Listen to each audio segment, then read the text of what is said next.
Alright, welcome back again to Borderlands 4.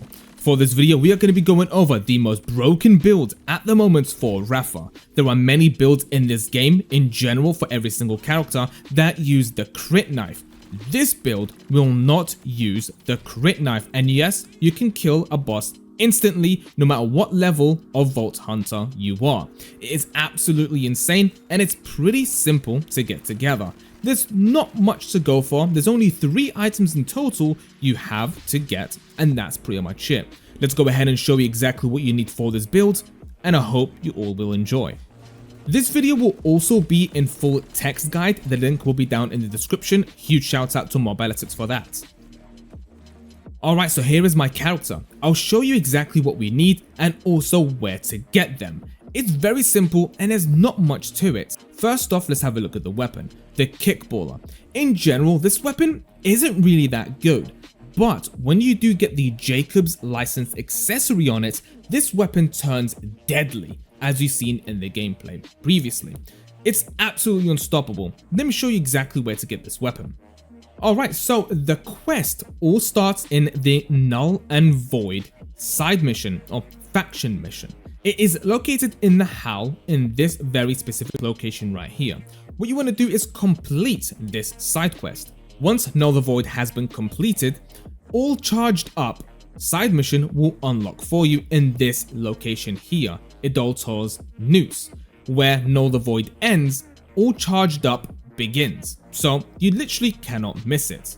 This mission will continue forward until the very end, where you're gonna fight a boss called Sludgemore. Now this boss is where you're going to be farming. He is able to give you the Kickballer weapon from him. He is kind of an annoying boss. He does like to go underground, but if you just stay away from him a little bit, you can kill him pretty easily. He does hit quite hard, so just be careful of that. Next up, we are going to be going for a Repkit, specifically one with the Leech perk. Now these drop pretty much everywhere. You probably already have one.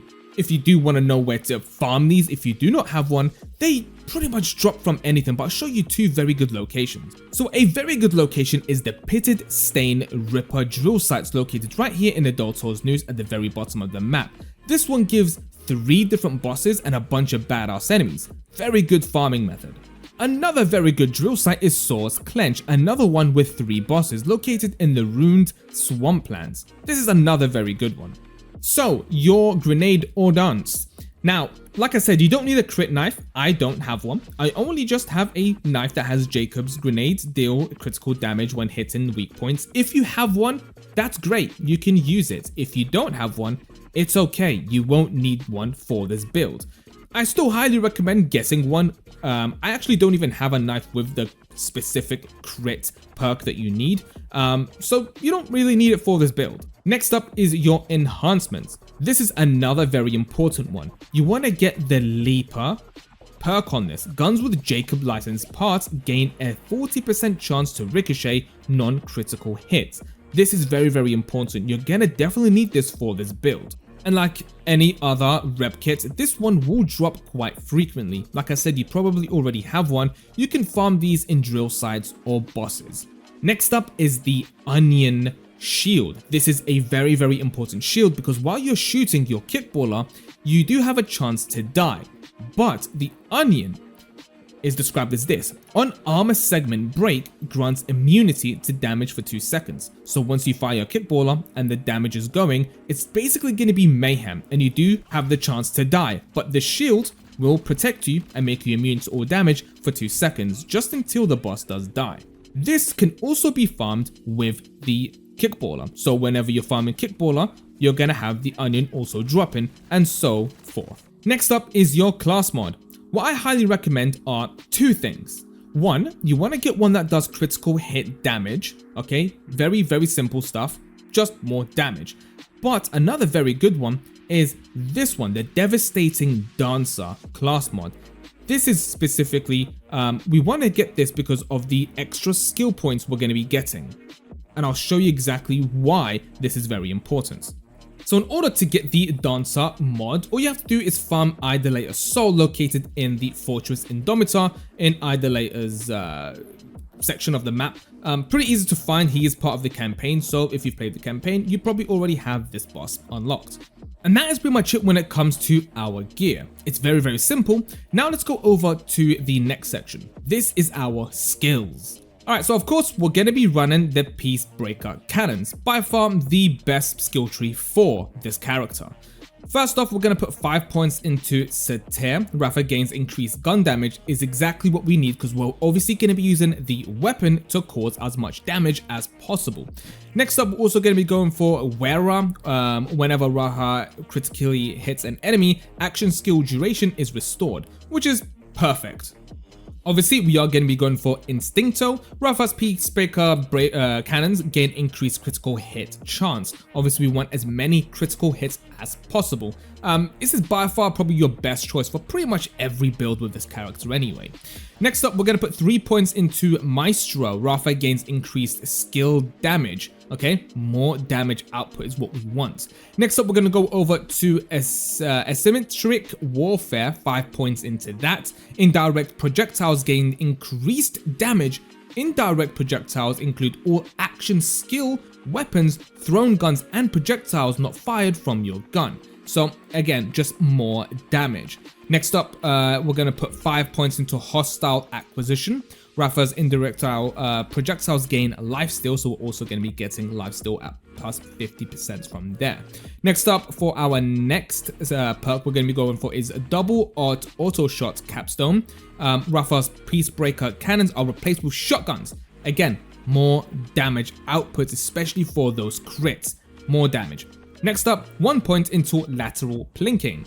Rafa's indirect projectiles gain a chance to ricochet. Ricochet chance is up to 25%.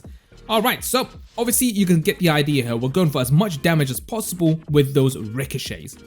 Alright, next up, we're going to put 5 points into Overdrive. Overdrive gains increased duration, is exactly what we're looking for. And then we're going to put Tomario, some points into there. I've got 5 points. Overdrive skill, Rafa gains increased gun damage, but decreases gun handling. We don't really care about gun handling because we're just going to go crazy with the weapon anyway. We just need that gun damage. Next up is Devil May Care. This is our passive overdrive skill. While overdrive is active, Rafa gains increased movement speed and gains health regeneration. And then you can only put 1 point into Soldado, kill skill, double kill overdrive bonuses. But this is where I went and put on this one right over here if I quickly just find it. So the Devastating Dancer does give you an extra point into Soldado, and that is why you can increase that into 2. I don't know if the increase is actually all the way there, but it still works without that mod. So obviously you can increase that for the 29% critical hit damage if you really want to. And then you're also going to have some points left over. What I did was actually go into the Arc Knife skill tree and put 5 points into Midnight Oil. This is basically just going to give us more corrosive damage output because the weapon most likely will also have some corrosive damage. Now specializations, let's go over here. This is basically an infinite amount of points. Now what I would recommend doing is going to Sharpshooter because we want Daredevil. The Vault Hunter gains increased action skill duration. We can get our action skills more often. Then we want these two specifically, okay? We want I Am Gun. Action skill damage now benefits from increased to gun damage. And then we want to also have on a Honed Mind. Action skills gain a chance to critically hit enemies and also gain increased action skill critical hit damage. And then we also want this one in the zone. While aiming, the Vault Hunter gains increased gun damage. So you can go ahead and aim your gun and I'll give you even more damage if you are struggling. Next up is Bullet Train. The Vault Hunter can now hip fire while sprinting and gain gun damage the faster they move. So yeah, more damage, more movement speed, more critical hit damage. It's a insane build. And that is pretty much it. That is the build, that's how you use it. And let me show you exactly on how we fully use this. What buttons you need to press, what's the order of actually using this build. It's very, very simple. Let's go. Alright, so Idolator Soul, pretty good place to show you exactly how this build is used. Just because he has 3 health bars and he does have quite a lot of health anyway. So, two different ways of using this build. If you have a crit knife, you can use the crit knife. If not, you don't have to use it. So I'll show you first way of with the crit knife and then without the crit knife. Alright, so we're going to throw that at him. We're going to use our skill and then use our skill again to get that going. And then we're just going to shoot the floor.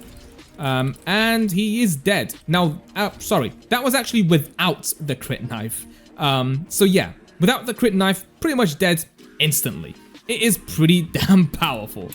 Alright, so this one is going to be with the crit knife. And pretty much the same thing, but when we use our skill, we're also just going to throw our crit knife before we start firing our gun. And there is going to be a massive change in DPS, but it's definitely not needed. This build is just crazy without it. So let's go ahead and take his shield down. We're going to use our skill, use it again, throw the crit knife, and then shoot the floor. And there we go. He is pretty much dead. And it's that simple. And I just killed myself. So that's not good. But that is pretty much it for this build. I really hope you guys enjoyed, and I hope this video did come in helpful to get you guys started with a pretty decent build. Obviously, there are many other builds possible for each and every character, but I thought this one would be good to upload because recently every build includes the crit knife, and this one doesn't necessarily require one, but it's always better to have one like I've mentioned. Anyway, I will see you all